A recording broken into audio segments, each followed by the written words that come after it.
Perfect time में आपका स्वागत है। डेरा सच्चा सौदा के अंदर से सीधी कवरेज दिखा रहे हैं। यहाँ पर जो लड़कियाँ पहुँची हुई हैं उनके साथ सीधी बातचीत करके जानते हैं कि उनका कितना विश्वास, कितनी आस्था आज है डेरा सच्चा सौदा संस्था के साथ। नमस्कार मैम, आपका शुभ नाम? अंजलि। पहले तो मैं नारा लगाना चाहती हूँ, धन धन सतगुरु तेरा ही आसरा। फ़िलहाल तो मैं अपनी घर से शुरू करती हूँ। एक्चुअली मैं रहने वाली तो बिहार की हूँ, हमारी पूरी फैमिली बिहार की रहने वाली है। मेरे पापा ड्रिंक करते थे और जो उनकी मेरे मम्मी का जो ससुराल है तो वो इतना बेकार था, पूरे घर पूरा घर नशे से भरा हुआ था, ठीक है। लेकिन मेरी मम्मी के अंदर ये था कि उन्हें भगवान से, गॉड से बड़ा लगाव सा था। पता नहीं उनकी शायद उस टाइम की जो तपस्या थी सफल आएगी। वो हरियाणा में आई, फिर पिताजी से मुलाकात हुई, साथ संगत से मुलाकात हुई, जिसकी वजह से मम्मी पिताजी से जुड़ी। और उनका ये जो मैं शायद 2 साल की थी, आवाज़ नहीं है? हाँ नहीं, बिल्कुल बताइए। तो उस टाइम पे मैं 2 या 2.5 साल की थी जब मैं यहाँ हरियाणा में आई। और उसके बाद जो मम्मी का लगाव अभी तक है और जो हमारी लाइफ में जो चेंजेस आए हैं, एक आप खुद सोच सकते हो बिहार का जो रहने वाला गांव का माहौल क्या, और हम यहाँ पे इतने अच्छे एजुकेशन में हम रहे पले पसे। कुछ तो साथ संगत की तरफ से ना हमें एक तरफ से मोटिवेशन भी मिला, कुछ तो हेल्प भी मिली कि हाँ नहीं आपको इस डायरेक्शन में चलना चाहिए, बच्चों को यहाँ पढ़ाना चाहिए, ऐसे करना चाहिए, परमार्थ करना चाहिए, लोगों का भला करना चाहिए। एक अच्छी सीख मिली हमें साथ संगत से।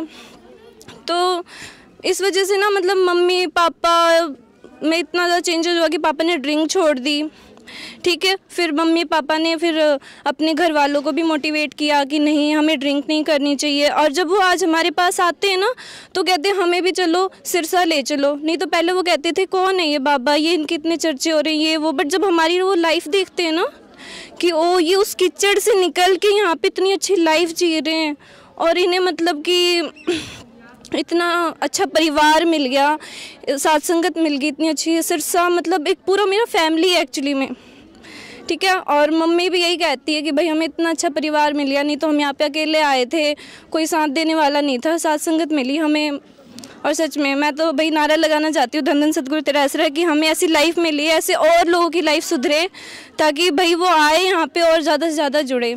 किसकी वजह से आप कहोगे मेजरली आपकी ज़िंदगी में ये बदलाव आया, जो आपने खुद बोला कि ऐसी ज़िंदगी से आप लोग निकल के सिरसा हरियाणा में पहुंचे बिहार से और यहाँ पर आपकी ज़िंदगी ही बदल गई? किसकी वजह से आया? एक्चुअली मैं तो मेरा मोटिवेशन भाई पिताजी की तरफ से ही है। भाई पिताजी हैं मेरे लिए तो सब कुछ। मैम ऐसा क्या वो करते हैं, क्या? बस उनके साथ एक अलग सा लगाव है, पता नहीं क्या जुड़ाव है बस।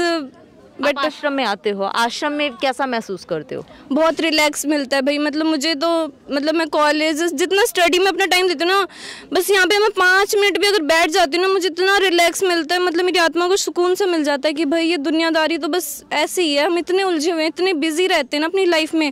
हमें 5 मिनट ना अपने आप को टाइम देना चाहिए, अपनी आत्मा को टाइम देना चाहिए, ताकि हम माइंड से डिप्रेस ना हो, बिल्कुल रिलैक्स हो जाए। इस 5 मिनट के रिलैक्स होने की वजह से ना आप अपनी पूरी फैमिली को टाइम दे सकते हो।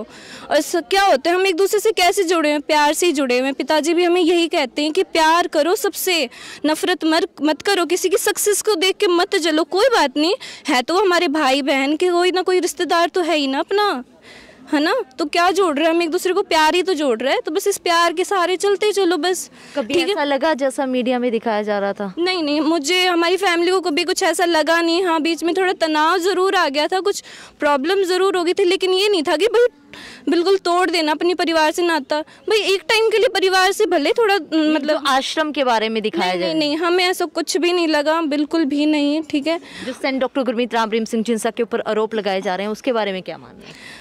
ये सब कुछ झूठ है। देखिए, और जब ये सब कुछ हुआ था तो मेरे खुद पेरेंट्स गए थे इस बात के लिए, पूरी फैमिली गई थी लड़ने के लिए। नहीं है भाई, झूठ है, ठीक है। और हाँ, आज तक हम कहते हैं कि भाई ये सब कुछ झूठ है। प्लीज़ आप इन सब पे बिलीव मत कीजिए, आप खुद पे बिलीव रखिए, ठीक है। आप पिताजी के भरोसे यहाँ पे आए थे तो पिताजी के भरोसे ही रहिए ना, फिर आप क्यों किसी और के कहने पर भटक रहे हैं, है ना। मैम संत जी के बारे में जो दुनिया है वो वही सोचती है जो उन्होंने टीवी के द्वारा देखा। बिल्कुल। आप क्या कहना चाहोगे? जब मैं यही कहना चाहती हूँ, मीडिया भाई बहुत सारे चैनल्स हैं, मीडिया हैं, देखिए कुछ बिकाऊ भी हैं, कुछ अपनी तरफ से भी अपना एक्सपीरियंस भी शेयर करते हैं। प्लीज़ आप उस एक्सपीरियंस को फील कीजिए। जैसे हम 5 मिनट सुमरन करने बैठते हैं तो हम फील करते हैं ना अपनी आत्मा को, उसी तरह उनकी बातों को भी और चैनल्स की बातों को फील कीजिए। जो आपको अच्छा लगता है उन पर बिलीव कीजिए ना। क्यों आप किसी और की बातों को सुन रहे हैं? खुद की सुनिए एक बार। जब आप खुद की सुनोगे ना तो आपको लगेगा कि हाँ ये सही है। आप लाइफ में जब डिसीजन लेते हैं ना तो दूसरों की सुनते हैं ना तो आपको लगता है यार ये मैंने गलत कर दिया। जब आप खुद की सुनते हैं ना तो लगता है यार जैसा भी है मैंने खुद की सुना है, ठीक है, तो आपको अच्छा लगता है कि भाई मैंने खुद से किया है, ठीक है। तो आप अपनी आत्मा की सुनिए, ना कि दूसरों की। ओके, ज़रूरत है मैम संत जी की समाज को? बहुत ज़्यादा ज़रूरत है। एक्चुअली में वो हमारे मेंटर हैं, ठीक है, एक मोटिवेटर हैं। जैसे कि अगर बिना टीचर के आप क्लासेस जंप नहीं कर सकते ना, है ना, कुछ यही चीज़ है ना, तो बस यही है, वो हमारे बीच के मीडिएटर हैं। प्लीज़ आप उन्हें समझिए। संत बहुत ज़्यादा ज़रूरी हैं उन गॉड से जुड़ने के लिए, ठीक है। उनके ना रहने से इम्पैक्ट क्या पड़ रहा है? उनके रहने से इम्पैक्ट ये पड़ रहा है कि जो सबसे मतलब मैं सबसे ज़्यादा मोटिवेट इस बात से हुई हूँ कि जो वैश्य हैं, जो रेड लाइट के एरियाज़ की जो औरतें थीं भाई, वो अगर उस रेड लाइट एरिया से बाहर निकल भी जाती है ना तो उनको क्या है, समाज देखता है उस नज़र से कि हाँ भाई इस घर की बेटी है? नहीं देखता। वो सोचता है कि वो रेड लाइट एरिया से निकली है, वो एक वैश्य है ना। आप ये बात समझ रहे हैं ना मेरी, कि उन्हें लगता है भैया तो वैश्य है। वो समझते ही नहीं है कि वो किसी और की बेटी होगी, किसी ना किसी वजह से वो फंस गई उसमें। लेकिन पिताजी उन्हें निकाल रहे थे, लेकिन बीच में ये सब कुछ काम हो गया। क्यों हो गया? क्योंकि काफ़ी बड़े बड़े बिजनेसमैन का क्या हो गया, काम रुक गया। समझ रहे हैं आप? तो मैं चाहती हूँ कि भाई ये बहुत गलत हुआ है, पिताजी को वापस आना चाहिए।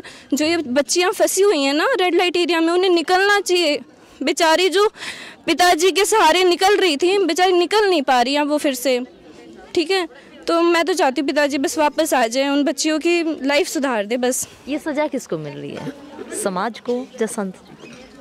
सज़ा तो एक्चुअली में हमें ही मिल रही है कि पिताजी चले गए। दुख हो रहा है भाई बहुत ज़्यादा, उन्हें आना चाहिए। जी मैम, बहुत बहुत धन्यवाद। दोस्तों आप देख सकते हो हमारे देश की बेटियों की पुकार है।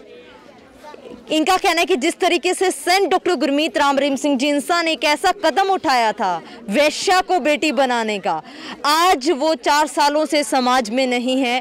तो जो हमारे समाज में ऐसे वैश्या लड़कियां हैं जो मजबूरी बस इस धंधे में फंसी हैं, वो बाहर आना चाहती हैं, उनको निकालने के लिए जो संत डॉक्टर गुरमीत राम रहीम सिंह जिंसा ने ही ऐसा इनिशिएटिव किया था, आज भी वो पुकार कर रही हैं कि ऐसे सेंट डॉक्टर गुरमीत राम रहीम सिंह जिंसा समाज में वापस आएँ। लगातार जनता पुकार कर रही है, लगातार लड़कियां जो काफ़ी लंबे समय से एक्सपीरियंस अपना बता रही हैं डेरा सच्चा सौदा के बारे में। हमारे साथ एक बिहार से लड़की जुड़ी थी कि किस तरीके से उनकी ज़िंदगी बदली, कैसे उनका परिवार किस हालातों में था, कितना नशा था उनके परिवार में, और पूरा जीवन बदल दिया सेंट डॉक्टर गुरमीत राम रहीम सिंह जिंसा ने। इनकी पूरी जीवन शैली बदल चुकी है। ये वेल एजुकेटेड हैं, वो अच्छे कॉलेज में ये लड़की स्टडी कर रही है, इनकी फैमिली में कोई नशा नहीं है।